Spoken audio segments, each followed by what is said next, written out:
বিএনপির ভারপ্রাপ্ত চেয়ারম্যান জনাব তারেক রহমান, আপনাকে আমাদের অনুষ্ঠানে স্বাগত জানাই। ধন্যবাদ। আমাদের শুভেচ্ছা এবং কৃতজ্ঞতা জানবেন। আমাদের সাথে আরো থাকছেন সজীব ওয়াজেদ জয়, আপনাকে আমাদের অনুষ্ঠানে স্বাগত জানাই। আমি প্রথম প্রশ্ন নিয়ে একটু সজীব ওয়াজেদ জয় আপনার কাছে আসতে চাই।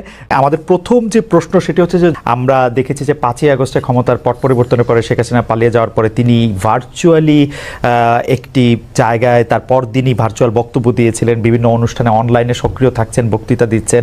দেশের পক্ষ থেকে এই দাবি আছে তাকে দেশে আসার, দেশে ফেরা উচিত, মানে সে সময়টা কখন হতে পারে? ওনার উদ্দেশ্য হচ্ছে অতি শীঘ্রই বাংলাদেশে ফিরে যাওয়া, রাজনীতি করার জন্য তিনি চান বাংলাদেশে ফিরে যেতে। এখন যেহেতু আমাদের দলকে আবার সংগঠিত করতে হচ্ছে, এটা তিনি করছেন। তিনি ভালো আছেন, তিনি এখন দিল্লিতে আছেন। আমার বোন ওনার কাছে আছেন, আমার বোন তো দিল্লিতে থাকেন। তিনি ভালো আছেন, তবে অবশ্যই ওনার খুবই মন খারাপ। তিনি খুবই দুঃখিত যে দেশের জন্য ওনার বাবা জান দিয়েছেন, আমার পুরো পরিবার জান দিয়ে হারিয়েছে। যে দেশের জন্য তিনি জেল খেটেছেন, এত পরিশ্রম করেছেন, এত উন্নয়ন করেছেন, সেই দেশের মানুষ তাকে এইভাবে অপমান করে বের করে দেবে, তার উপর আক্রমণ করতে যাবে, এটা আমরা কেউ কল্পনা করতে পারিনি। এটা তো আপনার একটা তারা যে দাবি করছে যে এটা গণতান্ত্রিক আন্দোলন, এই মানুষ হত্যা করা, পুলিশের উপর হামলা করা, প্রধানমন্ত্রীর উপর হামলা করা, প্রধানমন্ত্রীর বাড়ির উপর হামলা করা, যা সবকিছু জ্বালাও পোড়া করা, লুটপাট করা, এটা তো কোনো আন্দোলন নয়, এটা তো হচ্ছে মব, এটা তো হচ্ছে সন্ত্রাস, জঙ্গি। বর্তমানে তো আপনারা দেখতে পাচ্ছেন যে এখন তো বাংলাদেশে যেভাবে সংঘর্ষ চলছে, জ্বালাও পোড়াও চলছে, তখন আপনার এটা শুরু হয়ে গেছিল এবং তারা সিদ্ধান্ত দিয়েছিল যে তারা গণভবনকে হামলা করবে। তখন তিনি কিন্তু দেশ ছাড়তে চাননি। আমরা পরিবার থেকে তখন ওনাকে কনভিন্স করলাম যে না, এরা শুধু প্রটেস্টার না, এরা তোমাকে হত্যা করে ফেলবে, তো তোমার দেশ ছেড়ে যেতেই হবে। সরকার পতন হওয়ার আগে থেকে আওয়ামী লীগের নেতা কর্মীর উপর বিভিন্ন জায়গায় ঢাকার বাইরে এবং ঢাকার ভিতরেও হামলা চলছিল, তাদের কয়েকজনকে হত্যা করা হয়েছে। তো এখানে যে শুধুমাত্র সরকারের দোষ দেওয়া হয়, আওয়ামী লীগের দোষ দেওয়া হয়, সেটা ঠিক না। এখন তো দেখা যাচ্ছে আওয়ামী লীগ নাই, আওয়ামী লীগ সরকার নেই, তবে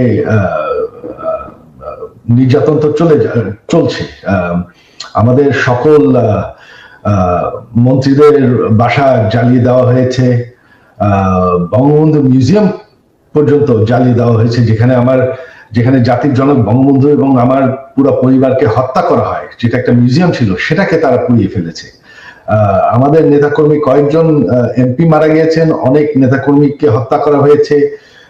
আর আমি শুনতে পাচ্ছি যে হিন্দুদের উপর আক্রমণ হয়েছে, কিছু মন্দির পুড়িয়ে দেওয়া হয়েছে। তো এই সংঘর্ষ তো আগে থেকেই শুরু হয়ে গেছিল। এটা তো এখন তো আমাদের সরকারের দায়ী নাই, আমাদের আওয়ামী লীগ তো এখন আর এই সংঘর্ষের জন্য দায়ী না।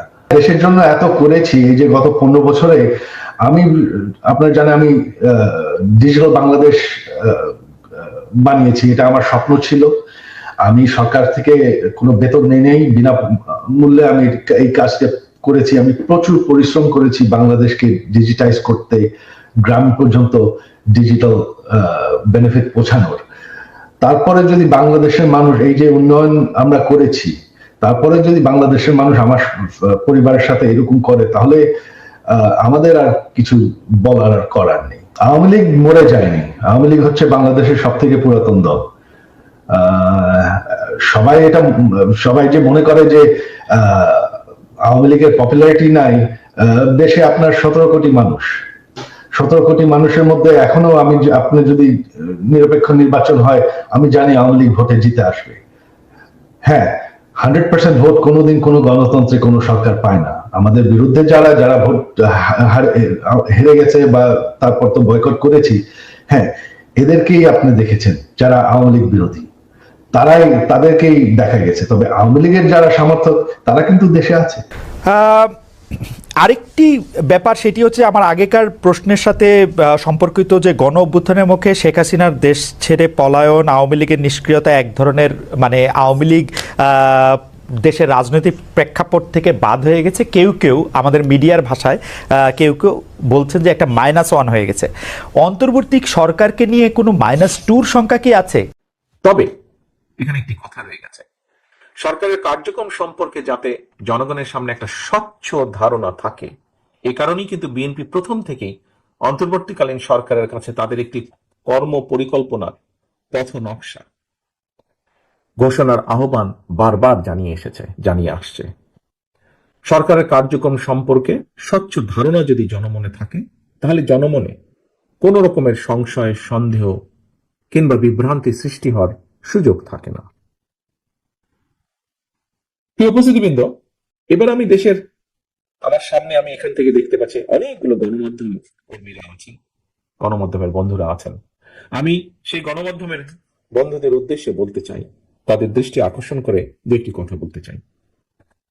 ফ্যাসিবাদী শাসনের পতনের পর দেশে গণতন্ত্রকে প্রাতিষ্ঠানিক রূপ দেওয়ার চলমান যাত্রায় গণমাধ্যমের কিন্তু ভূমিকা অনস্বীকার্য। গণমাধ্যমে দেশ বিদেশের প্রতিদিনের চালচিত্র দৃশ্যমান। আমরা সারা পৃথিবীর কখন কোথায় কি ঘটছে মুহূর্তে আমরা গণমাধ্যমের মাধ্যমে দেখতে পাচ্ছি, জানতে পারছি।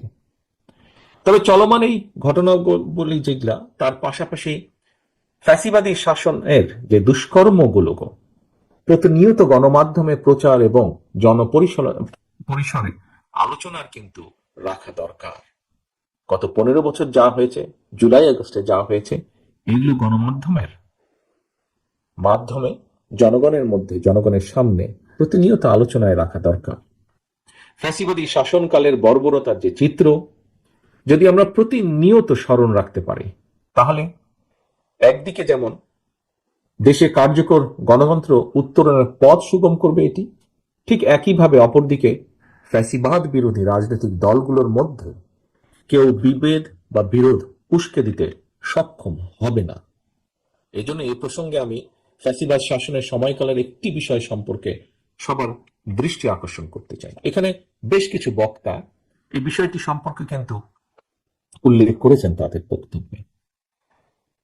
কিন্তু আপনাদের অনেকেরই নিশ্চয়ই মনে আছে, যেহেতু আপনারা এখানে উল্লেখ করেছেন, এর বাইরেও যারা আছেন বক্তব্য রাখেননি, শুনেছেন বক্তব্য, আপনাদের নিশ্চয়ই অনেকেরই মনে আছে ফ্যাসিবাদ শাসনের দীর্ঘ 1.5 দশকে বিভিন্ন সময় দেশে জঙ্গি নাটক কিংবা ধর্মীয় ভাবে যাদেরকে সংখ্যালঘু গোষ্ঠী বলা হয়, তাদের উপরে সুপরিকল্পিতভাবে হামলা চালিয়ে সেই যে পলাতক স্বৈরাচার তাদের ফ্যাসিবাদী শাসন শোষণ থেকে জনগণের দৃষ্টি, তাদের লুটপাট থেকে জনগণের দৃষ্টি অন্যদিকে রাখতে চেয়েছিল, ভিন্ন দিকে প্রবাহিত করতে অপচেষ্টা চালিয়েছিল তারা। সেই পলাতক স্বৈরাচার তাদের নিজেদের হীন দলীয় রাজনৈতিক স্বার্থ চরিতার্থ করার জন্য দেশের বিভিন্ন ধর্মীয় জনগোষ্ঠীকে দাবার গুটি হিসেবে ব্যবহার করেছে। সেই সময় আমরা দেখেছি গুম, খুন, অপহরণের ভয়, অনেকে এই বিষয়ে কিন্তু মুখ খোলার সাহসও করেননি। আজও ঠিক এই কথাটি কিন্তু অনেকেই তুলে ধরেছেন তাদের বক্তব্যে। প্রিয় উপস্থিতিবৃন্দ, পলাতক স্বৈরাচার কি কারণে বিভিন্ন ধর্মীয় জনগোষ্ঠীকে ঘিরে দেশে আতঙ্কের পরিবেশ তৈরি করত, এটি বর্তমানে গণমাধ্যমের জন্য একটি অনুসন্ধানী সাংবাদিকতার গুরুত্বপূর্ণ বিষয় হতে পারে বলে আমি মনে করি, এবং এই বিষয়ে অনুসন্ধানী প্রতিবেদন আগামী দিনে রাজনীতি বিজ্ঞানের শিক্ষার্থী এবং গবেষকদের জন্য কিন্তু সহায়ক হবে বলে আমার দৃঢ় বিশ্বাস। ফ্যাসিবাদের গত 1.5 দশকে 2012 সালের সেপ্টেম্বর মাসে কক্সবাজারের রামু, ব্রাহ্মণবাড়িয়ার নাসিরনগর, রংপুর, গাইবান্ধা কিংবা সুনামগঞ্জ সহ দেশের বিভিন্ন স্থানে সংখ্যালঘু ধর্মীয় যে সংখ্যালঘু যাদেরকে বলা হয় বিভিন্নভাবে, সেই ধর্মীয় জনগোষ্ঠী তাদের বাড়ি ঘর কিংবা উপাসনায় ঘিরে বেশ কিছু অপ্রীতিকর ঘটনা ঘটেছিল। এসব ঘটনার নেপথ্যে কারা ছিল, তাদের কি উদ্দেশ্য ছিল, বর্তমানে এসব নিয়ে গণমাধ্যমে যদি অনুসন্ধানী প্রতিবেদন প্রকাশিত হয়, আমি দৃঢ়ভাবে বিশ্বাস করি আগামী দিনে আর কেউ দেশের ধর্মীয় জনগোষ্ঠীকে নিয়ে দলীয় রাজনৈতিক স্বার্থে ব্যবহারের সাহস করবে না।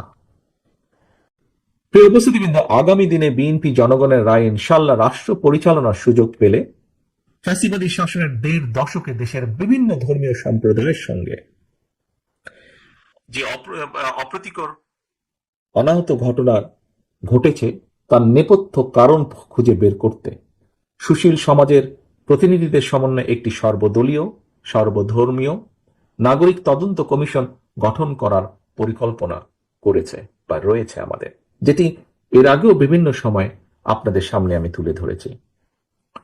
আমরা যারা শহীদ জিয়া, দেশনেত্রী খালেদা জিয়ার নেতৃত্বে রাজনীতি করি, আদর্শে রাজনীতি করি, সেই বিএনপি বিশ্বাস করে যে রাষ্ট্র ও সমাজে, যেই রাষ্ট্র এবং সমাজে নারী, শিশু এবং বিভিন্ন ধর্মীয় জনগোষ্ঠীর মানুষ নিরাপদ নয় কিংবা নিরাপদ বোধ করে না, সেটি আর যাই হোক কোনো সভ্য রাষ্ট্র হতে পারে না। প্রিয় বৌদ্ধ ধর্মাবলম্বী প্রিয় ভাই ও বোনেরা, আমি এর আগেও বিভিন্ন ধর্মীয় জনগোষ্ঠীর সঙ্গে মত বিনিময় সভায় বলেছি, সংখ্যালঘু কিংবা সংখ্যাগুরু এটি কোনো পরিচয় না। এই কথাটিও আজকে আপনারা বেশ কয়েকজন বক্তা তাদের বক্তব্যে তুলে ধরেছেন। দল, মত, ধর্ম নির্বিশেষে দেশের প্রতিটি নাগরিকের প্রথম এবং প্রধান গর্বিত পরিচয়টি হচ্ছে আমরা বাংলাদেশী। নিজ নিজ ধর্মীয় বিশ্বাস কিংবা সাংস্কৃতিক স্বকীয়তা বজায় রেখে একজন বাংলাদেশী হিসেবে প্রতিটি নাগরিক রাষ্ট্র ও সমাজের সকল ক্ষেত্রে সমান এবং ন্যায্য অধিকার ভোগ করবে, এটি বাংলাদেশ জাতীয়তাবাদী দল তথা বিএনপির নীতি। প্রিয় ভাই বোনেরা, নাগরিকদের প্রত্যক্ষ ভোটের মাধ্যমে বিএনপি দেশে এমন একটি গণতান্ত্রিক সরকার প্রতিষ্ঠিত করতে চায় যে সরকার জনগণের কাছে জবাবদিহি করতে বাধ্য থাকবে। তবে কেউ যেন আপনার আমাদের গণতান্ত্রিক রাজনৈতিক অধিকার, ভোটের অধিকার কুক্ষিগত করে রাখার ষড়যন্ত্র করতে না পারে, সেজন্য জনগণের কাছে দায়বদ্ধ একটি গণতান্ত্রিক সরকার প্রতিষ্ঠিত না হওয়া পর্যন্ত আমরা প্রত্যেকটি মানুষ, এই ঘরে যে মানুষগুলো আমরা উপস্থিত আছি, এই ঘরের বাইরে সারা বাংলাদেশের বিভিন্ন স্থানে আমরা যেখানে আছি না কেন, যে যার অবস্থান থেকে সতর্ক এবং সজাগ থাকতে হবে। আপনাদের সকলের কাছে আমি আজ সেই আহ্বান জানাই।